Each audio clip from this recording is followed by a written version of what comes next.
Efkaristopouli Nikos, Kalispera. Good evening, everybody. It's really a great pleasure to be here, and I thank The Economist for inviting me in this amazing gathering of minds, and for the opportunity to share with you views on a topic that's very dear to me, as well very relevant to the financial sector: gender inequality or equality in investments.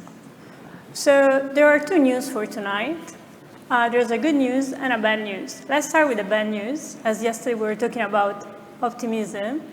The good news is that something has changed. So there's a restart button that actually has been pressed, quoting the restart button for Greece. And the bad news that our reality nowadays is that women are still earning, saving, investing, raising less capital than men, and this is something that should change. If you don't address the wage, the pension, the capital raise gap, that would highly affect the attraction, the creation of capital, as well as long-term sustainable returns. And why we link together gender equality and sustainability? I think this link is very important, because gender equality actually is a very important part of sustainability if we look at as part of the ESG or the social aspect.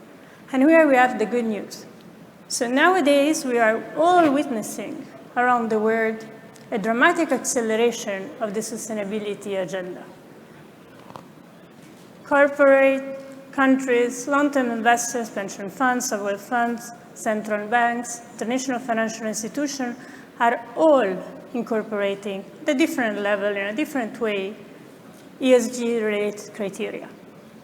Hence, also gender equality a criteria. And that obviously is the good news. And more specifically, just to provide you with some numbers, if we look at sovereign wealth funds, 76% of sovereign wealth funds around the world have already endorsed ESG criteria in their investment strategies and principles, of which 66% are from Western countries, 56% from the MENA region, and 59% in Asia. So there is an increasing awareness of the importance of ESG, specifically of gender equality. And I would say that the overall evolution of the importance and awareness of sustainability moved from a governance-centric approach into an environmental or green approach, and amid pandemic to a social approach. So that's the good news. For sure, gender equality and gender representation is becoming increasingly important for long-term investors, any kind of investor, as well as government.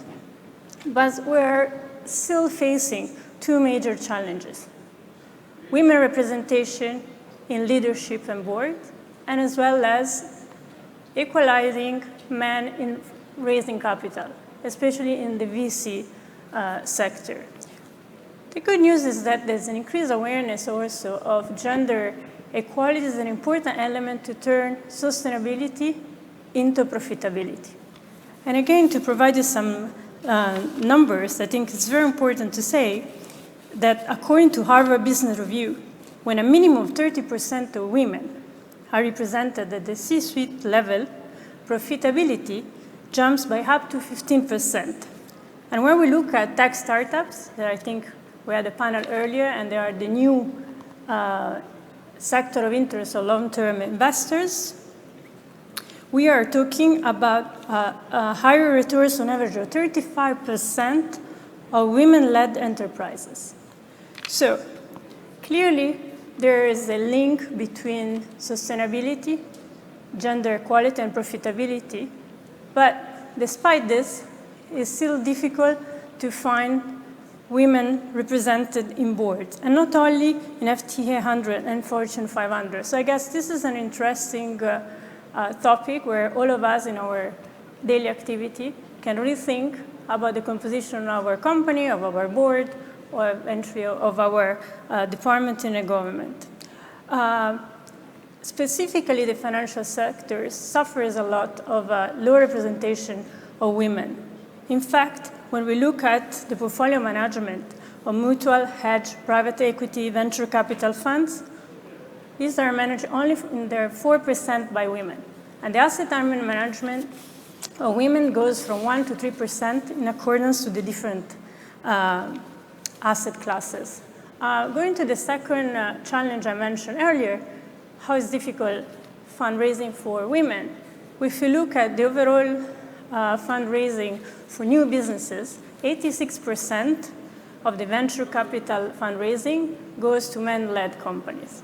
And 56% of angel investment goes to men-led companies. So this is a second element or challenge that we can tackle. And how we can tackle specifically these two challenges. From long-term investor perspective, I guess that the incorporation of ESG-related criteria, the measurement on the long term can really change and open a possibility of women-led companies to receive that funding that at the moment they are not able to receive. From a government perspective, for sure new regulation incentives, including tax break, can support the cultural shift. So what we are in the need of is a top-down approach, but as well a bottom-up approach in order to ignite major cultural shift, both in entrepreneurial communities and in the venture capital world. And what we need really to do, I guess, and that goes for both women and men, we need to recognize the work the women bring to the workplace in creating that kind of culture that is funded on diversity. And what are actually they bring, what they should bring? Empathy, motivation, inspiration, high standards, participative decision-making, and setting clear experience. So these are what are recognized generally as the key traits of female leadership in driving performance. I would like to also expand the notion of gender equality as a self-standing concept, but actually something that goes beyond a single element. And in doing so, I would like to quote Kofi Annan, that was saying, gender equality is more than a goal in itself. It's a precondition for meeting the challenge of reducing poverty, promoting sustainable development, and building governance. And I guess that goes also in our daily life or job. Personally, what I really look forward and I'm encouraging every day is to have more mentorship opportunity for young female talented women in all parts of the world. I work in Saudi Arabia, so it's my daily job to support young Saudi women. But of course, that goes into having more role models. And I guess the role models is not just in the achievement of professional goals, but also personal one. And in order to do so, I guess that all of us should work in allowing a better balance between work and life.